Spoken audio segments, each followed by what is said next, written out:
Əsirəlim aya, kimsədə yoxdur gözüm, tək sənəm ara.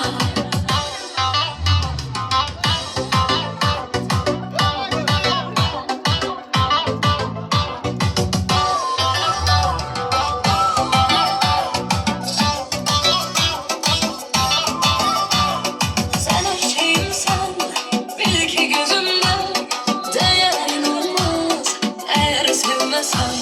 Sən böyüyəm mən, düzəm sözümdə, ürək döyünmür, səni görməsən. Əsirəlim aya, mən başı bəlan, mən gözü qara. Gəl ürək yaralı, gəl nəfəs dara. Ay ürəyim qurban, gəl sevdiyim insan, sən ol yanımda hər an. Gəl etmə məni peşman, sən ağlıma gələndə.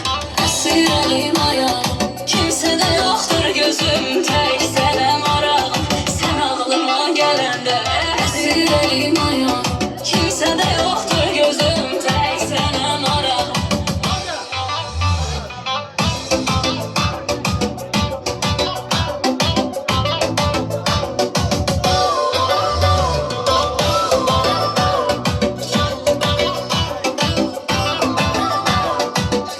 Başı bəlan, mən gözü qara.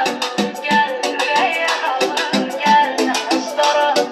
Ay ürəyim qurban, gəl sevdiyim insan,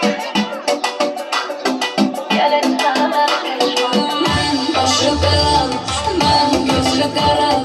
Gəl ürək yaralı, gəl nəfəs dara.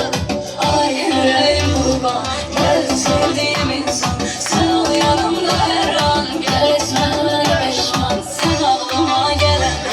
Əsirəlim aya, kimsədə yoxdur gözüm,